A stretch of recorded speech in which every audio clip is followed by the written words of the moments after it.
Hello, j'espère que vous allez bien. Alors, comme vous le savez, les Koundé approchent à grands pas. Aujourd'hui, on se retrouve pour le dernier épisode de notre série des nominés au Koundé d'or. Venez avec moi.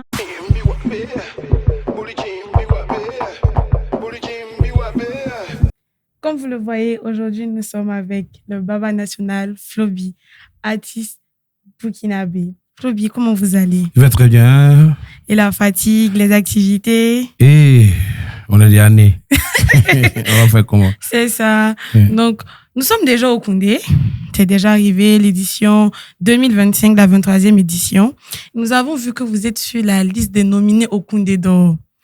On veut savoir, que représente en fait cette nomination pour vous au Koundé d'or? Tout d'abord, merci beaucoup pour votre intérêt porté sur ma modeste personne, sur ma modeste carrière et tout. Être nominé au Koundé, c'est un signal. C'est un signal fort qui dit que un travail a été fait.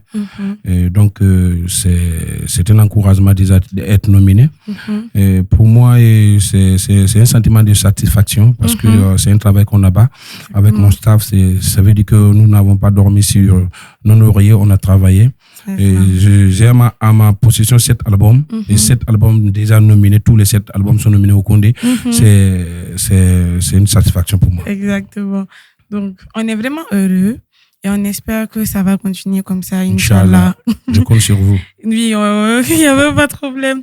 Et aussi, c'est comme vous l'avez dit tout de suite, on reconnaît en fait un travail qui a été fait. Mais ce travail-là, c'est un travail minutieux.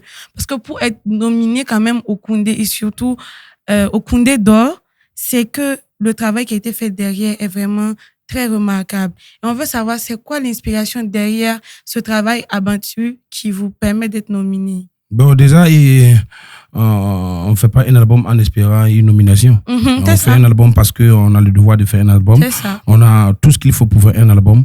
Et voilà, nous avons travaillé dans ce sens-là. Et si aujourd'hui nous sommes nominés, c'est que bon, ça va. Et en tout cas, l'idée derrière ce travail-là, eh ben, l'inspiration, c'est comme d'habitude. On fait un album pour plaire. On fait un album pour donner à un public bien averti, qui connaît la cause de Flobi, qui connaît et qui attend Flobi à chaque sortie. Donc, on n'a pas droit à faire un faux boulot.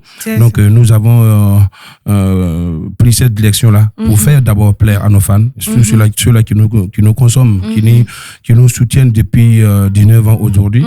Donc, c'est pas un petit boulot. On met toujours les petits plats dans les grands pour servir quelque chose de consommable à nos fans. Donc, voilà, ça a été l'inspiration de ce 7e album. Exactement, c'est parfait. C'est vraiment bien d'avoir la passion en fait du travail et ça encourage à faire un véritable travail ordonné. Comme vous l'avez dit tout à l'heure, vous avez vraiment des fans et vous êtes là depuis 19 ans. Quel message pouvez-vous leur adresser aux gens qui sont là depuis le début, à votre fanbase? Parce qu'elle est grande, les supporters de Flobi, ils sont vraiment nombreux et tout. Quel message en fait pouvez-vous leur donner? Mais c'est pas un message, c'est juste un M. Un grand M, ça veut dire un merci. Un merci parce que je suis un homme, j'ai mes défauts, j'ai mes qualités. Et souvent, je trébuche. Et donc, c'est l'occasion pour moi de leur demander pardon de toutes les fois que j'ai fauté. Et de leur demander de croire toujours en moi. Parce que pour moi, c'est maintenant ça commence. Et on doit aller encore plus loin. On doit faire flotter le drapeau de ce pays-là dans toutes les frontières du monde. Et donc, je leur dis merci. Et de passage, je leur dis de compter, de croire en moi, à mon potentiel et à mon staff. Et nous allons jouer les bouchées doubles pour être encore meilleurs. Aujourd'hui, on était avec le Baba national. Merci beaucoup et rendez-vous le vendredi 25 avril à la salle des banquiers. Au revoir. Merci beaucoup.